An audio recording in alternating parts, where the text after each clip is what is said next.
Na democracia brasileira dos três poderes, tem sido cada vez mais frequente que decisões do Executivo sejam questionadas pelo Legislativo. Aliás, o próprio Congresso Nacional tem se visto diante de divergências incontornáveis com decisões do Palácio do Planalto e entre os próprios parlamentares na interpretação de seu regimento interno.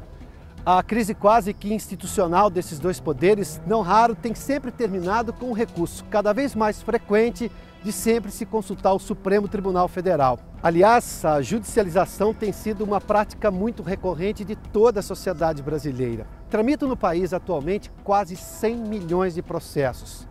Na democracia brasileira dos três poderes, com a Constituição de 88 ainda por ser regulamentada em muitos de seus artigos, é a justiça que tem se mostrado como poder de fato. A última instância, mesmo que tardia, para permitir ao país avançar.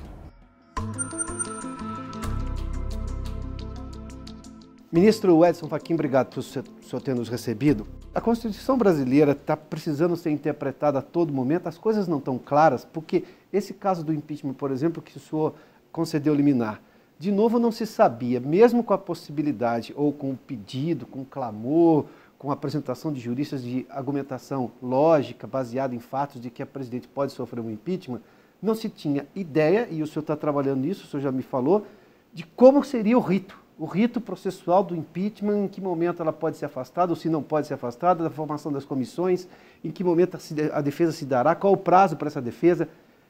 Ou seja, eu tinha uma previsão de impeachment, mas não tinha a previsão de como isso poderia se dar, embora já tenhamos tido uma experiência de impeachment não muito longínqua, o caso do presidente Collor foi em 92. A Constituição brasileira é complexa demais ou ela é mal explicada? A Constituição brasileira é que é jovem, né? Jovem, nós temos uma Constituição de 20 e poucos anos, nem completou 30 anos. Ela é, na verdade, um exemplar muito produtivo da síntese de um conjunto de aspirações nacionais, algumas até contraditórias entre si. Mas é o documento rico que nós temos, não precisamos de outra Constituição, precisamos, aliás, de efetivar essa que nós temos. E a regra básica a seguir em relação aos poderes é que cada um dos poderes atua na sua esfera respectiva. Ou seja, a regra é a regra de uma distância respeitosa que a Constituição denomina de independência entre os poderes. Essa hipótese da imputação que se faz de um crime de responsabilidade a presidente da República, o Supremo, neste caso, ele é chamado a fixar o sentido e o alcance das regras do jogo, mas ele não deve entrar no juízo político ou no juízo do mérito sobre as regras do jogo, nem nas questões que são internas aos poderes.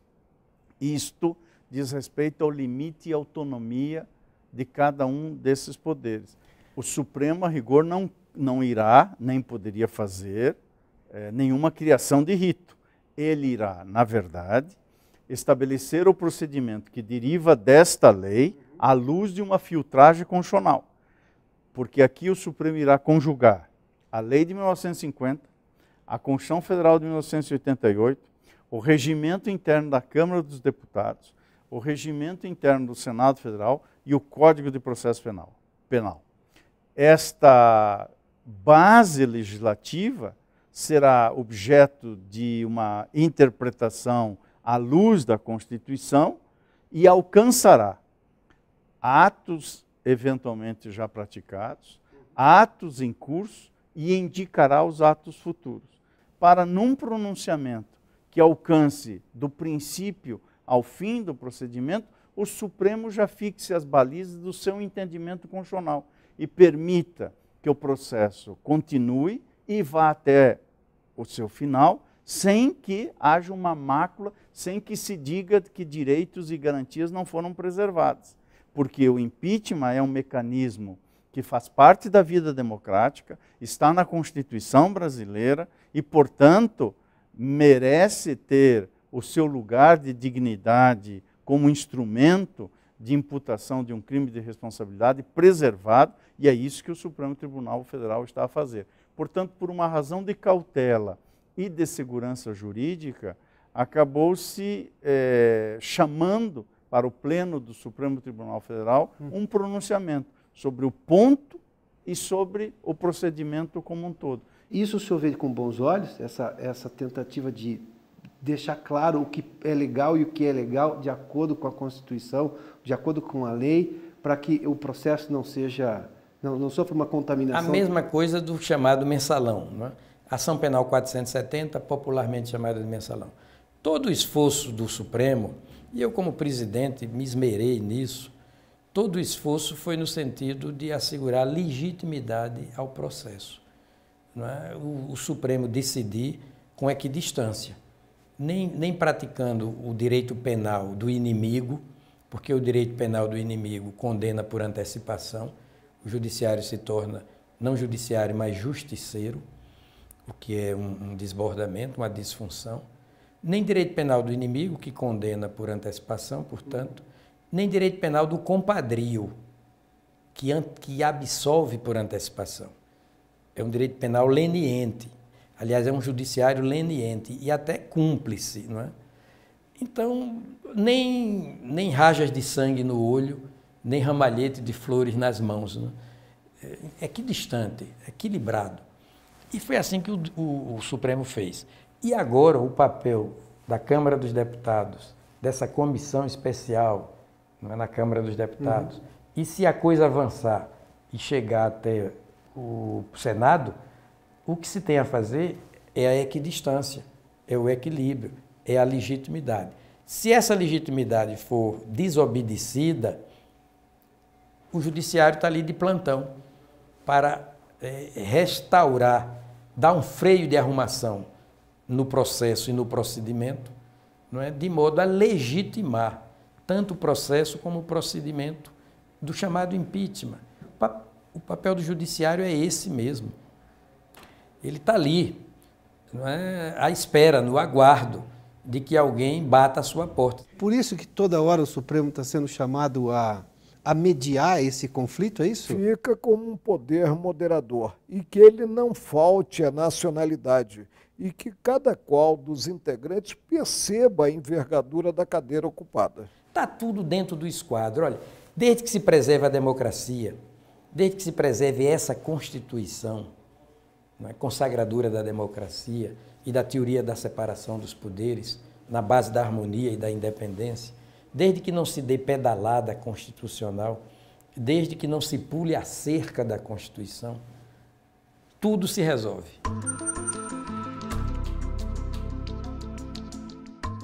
O momento atual do país lhe chama mais atenção do que outros momentos? Nós temos uma sucessão de crises e instabilidades no Brasil desde a redemocratização. Talvez seja esse o processo natural. Nós estamos formando essa democracia ainda jovem do país. Esse momento o senhor considera, esse momento de crise política e crise econômica causada por uma crise política, pelo menos na avaliação da maior parte dos cientistas que hoje versam para tentar entender o país, esse momento lhe chama mais atenção do que outros ou já passamos por piores nesse processo de redemocratização até aqui? Olha, os tempos são estranhos e eu não esperava vivenciá-los. São estranhos porque nós temos o abandono a princípios, perda de parâmetros, o dito passa pelo não dito, o certo por errado e vice-versa. Há uma inversão muito grande de valores. Há um esgarçamento das instituições. O Brasil praticamente está parado. Nós não temos governo porque a chefia do executivo não consegue implantar medidas visando combater a crise que repercute na mesa do trabalhador, que é a crise econômica financeira. E estamos em um impasse. Vamos ver agora como ficaremos, tendo em conta o processo de impeachment, se julgado procedente ou não, e o almejado entendimento que não está havendo entre executivo e legislativo. Há uma crise. A crise brasileira é, na origem, ética. É ética. Há muito assalto ao erário, ao patrimônio público, não é? Há recursos de origem, ora direta, ora indiretamente, de origem pública. não é? Parece até que há um gosto mórbido de enriquecer, mas enriquecer às custas do erário. É ético, né? O princípio da moralidade, que está no artigo 37 da Constituição,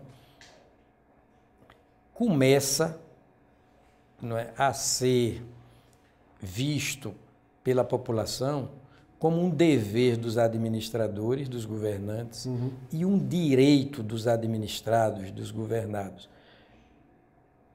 Nós já sabemos que a moralidade é um direito da cidadania, da população, da coletividade. Mas parece que os governantes e administradores ainda não entenderam que a esse direito nosso corresponde o dever de um governo e de uma administração sob pautas rigorosamente éticas. Outros povos já amadureceram para a compreensão e prática, a compreensão da imprescindibilidade da ética no ponto de partida das coisas. Por exemplo, Thomas Jefferson foi o terceiro presidente norte-americano.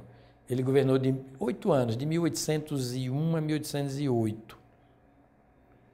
E ele, numa frase lapidar, disse tudo. Ele disse: a arte de governar consiste exclusivamente na arte de ser honesto.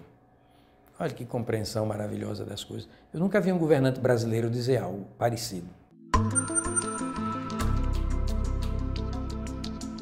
Diante desse cenário, o senhor que está há tanto tempo acompanhando a vida do país, aqui diretamente do Supremo especialmente, o senhor vê uma possibilidade de um cenário de um pouco de mar de almirante, céu de brigadeiro, alguma coisa do gênero, num futuro breve? O impasse é que não pode continuar, mesmo porque a paciência tem limite, e me refiro à paciência dos cidadãos em geral.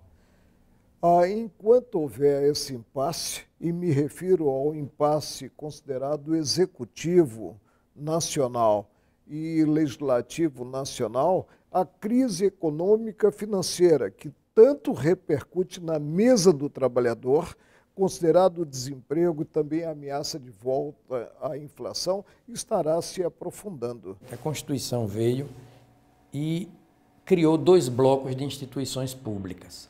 O primeiro bloco, as instituições que governam, Poder Legislativo e Poder Executivo. Instituições públicas encarregadas do governo da polis. Muito bem. O segundo bloco de instituições públicas, o bloco das instituições que não governam, mas elas impedem o desgoverno.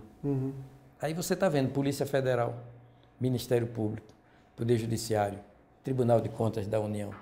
Esse segundo bloco impeditivo do desgoverno está funcionando razoavelmente bem. Então a vaca não vai para o brejo, né? E as crises tendem a se resolver. É o nosso alento. O país tem jeito. São 30 anos apenas de democracia. Essa Constituição tem apenas 27 anos. O corpo social do Brasil pode estar tremulando, mas ele respira e respira bem.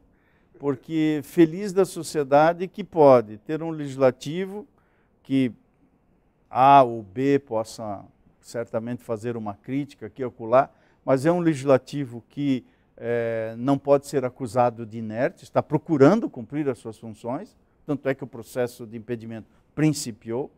Surgiram dúvidas, o judiciário agora vai cumprir o seu papel, e de um executivo que vai responder diante desse procedimento perante o crime que lhe está sendo imputado. Eu acho que o Brasil vai sair dessa encrenca, dessa enrascada, muito mais forte.